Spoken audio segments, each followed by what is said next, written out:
So we're installing Stories from the Shoreline. These are some of the objects that are staged for the exhibition, and all of these are tools of the market gunner, or as time went on, the outlaw gunner. People who were not doing this for sport, but people who were doing this for a living, to harvest waterfowl and take them to the city markets. And what you have are essentially overgrown shotguns. A shotgun that has just a huge bore of 1.25 inches, almost 1.5 inches in diameter. So this is not shooting a ball. It's not a cannon in that sense. It's shooting shot, bird shot, little pieces of, little balls of lead with black powder. And these are all done with old-fashioned percussion cap ignition, so lighting a spark that sends it into the barrel. These are muzzle loaders.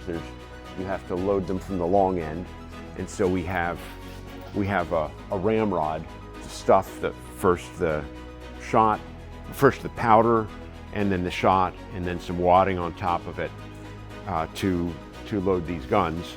You don't elevate these guns. We think of a sportsman shooting. You don't shoot ducks in the water.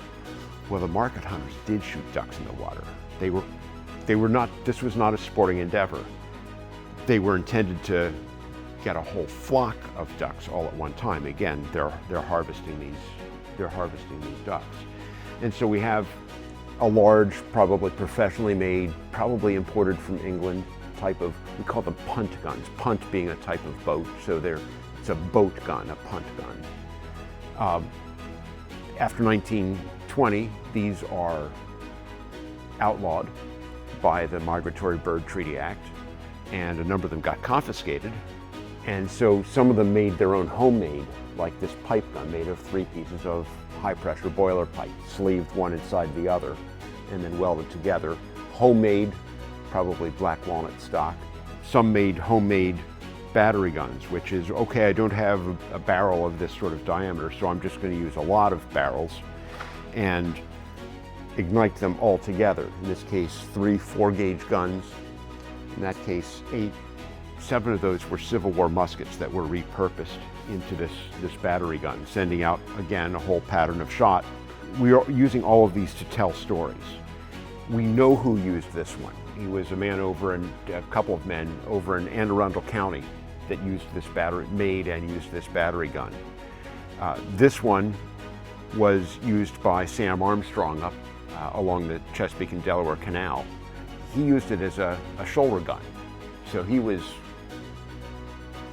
putting this to his shoulder and taking the full recoil. He called it his headache gun, and said that he took a pair of aspirin before shooting it and a couple more after. Most of these guns, you'd get 1 shot and you were done. You made it a good shot, you picked up your ducks, and you got out of there before the game warden showed up, at least after 1920, when market hunting and these large bore guns were outlawed.